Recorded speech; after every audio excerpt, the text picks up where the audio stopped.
देवरानी जिठानी की दोस्ती। वैसे तो सारी देवरानी जिठानी एक दूसरे से जलती हैं और लड़ती हैं, पर आशा देवी के घर में ऐसा नहीं था। आशा देवी की दोनों ही बहुओं के बीच में बहुत ही प्यार था और वो दोनों दोस्त की तरह हमेशा एक साथ रहती।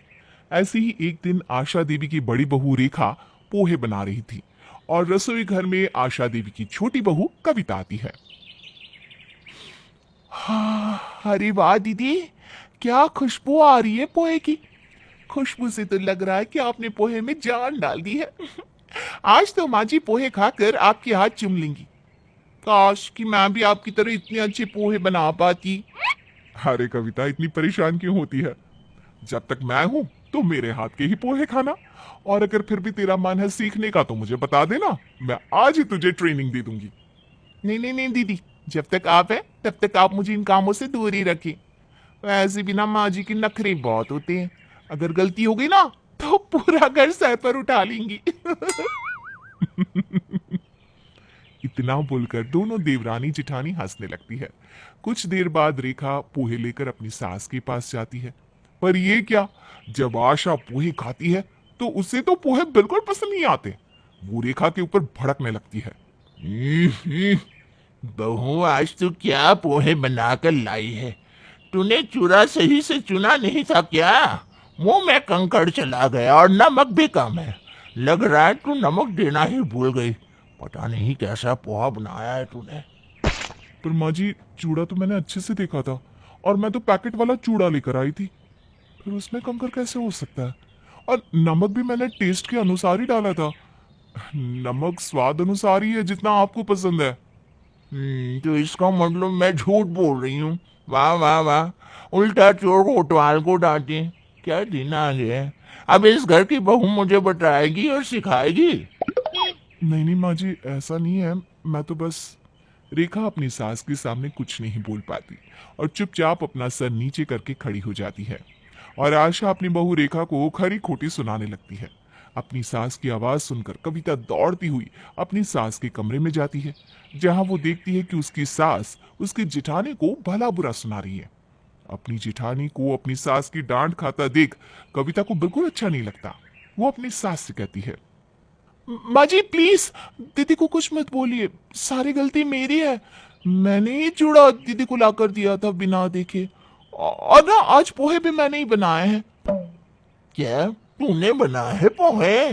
जब तक तुझे पोहे बनाने नहीं आते तो तूने इन पोहे में हाथ क्यों लगाया? तू जानती है ना, खाने के साथ मुझे मजाक पसंद नहीं।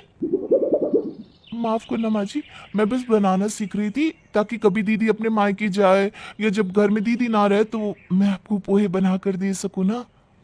इस तरह से कविता अपनी जिठानी को अपनी सास की डांट से बचा लेती है और खुद सास की डांट सुन लेती है। कुछ देर बाद आशा की दोनों बहुएं वहां से चली जाती है और रेखा कविता से कहती है, कविता तूने ऐसा क्यों किया? गलती तो मुझसे हुई थी ना, फिर तूने क्यों डांट खाई? दीदी, जब मुझसे कोई गलती होती है तब आप भी तो मुझे बचा लेती हो ना, फिर मैं आपको कैसे डांट खाने देती? और वैसे भी ना पोहे बहुत अच्छे बने हैं। पर पता नहीं क्यों आज माँ जी इतना भड़क रही है।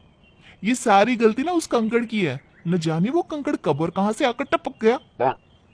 अच्छा छोड़, जो होना था वो तो हो गया, पर आगे से ना तू ऐसा दोबारा नहीं करेगी, समझी? मुझे अच्छा नहीं लगता तुझे डांट सुनते देख।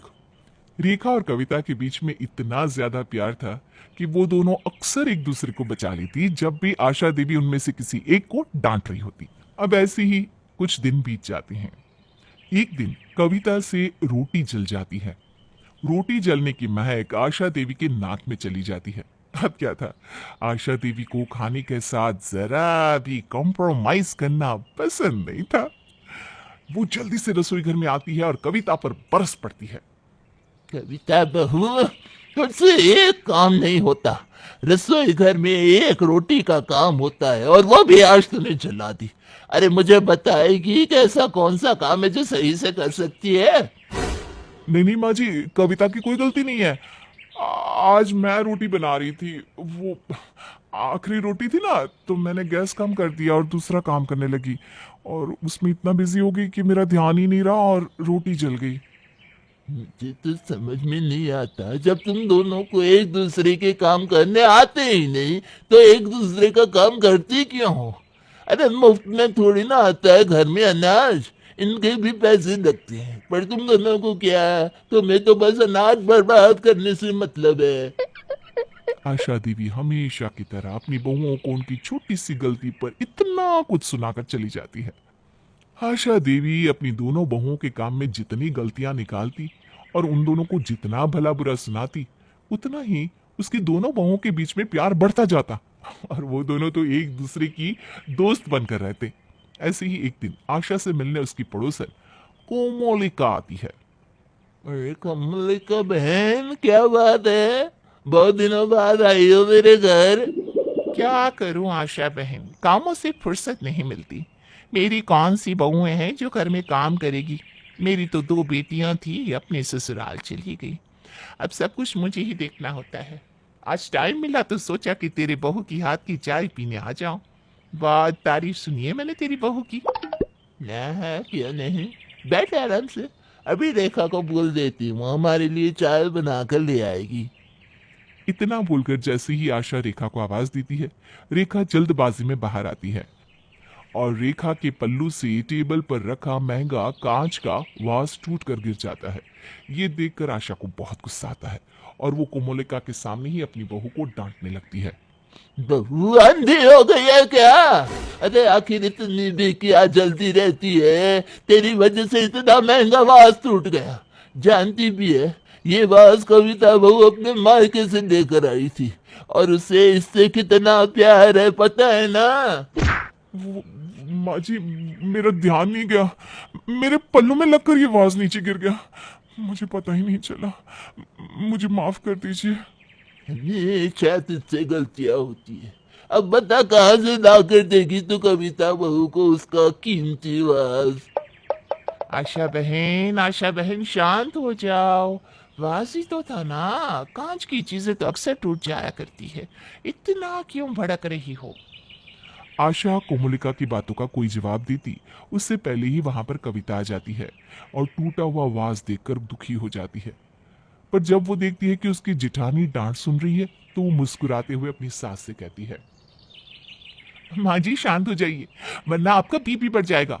और ये एक मामूली सा वाज ही तो था, मुझे पसंद आया तो मैं ले आई। वैसे भी अब ना मैं इससे काफी बोर हो चुकी थी। मैं तो इसे बदलने ही वाली थी। दीदी, अच्छा हुआ जो ये टूट गया। प्लीज आप रोना बंद कर दीजिए। अरे मैं तो खुश हूँ क्योंकि आपकी वजह से अब मैं इस टेबल के लिए नया गुलदस्ता ला सकती हूँ। तू सच बोल रही कविता? ये सच में ज्यादा कीमती तो नहीं था ना? अरे नहीं नहीं दीदी, मैं सच बोल रही हूँ। ये एक मामूली सा वाज था।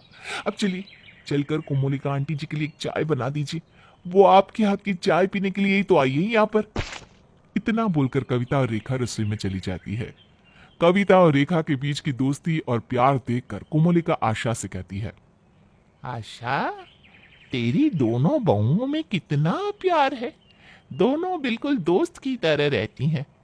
पर फिर भी तू हर समय गलतियां निकालती है और अपनी बहुओं को सुनाने का मौका ढूंढती रहती है। मैं जानती हूँ कोमलिका, और इसीलिए मैं जानबूझकर गलती निकाल कर अपनी बहुओं को डांटती हूँ, ताकि उनके बीच का प्यार इसी तरह बना रहे, उनके बीच कभी कोई मनमुटाव ना हो।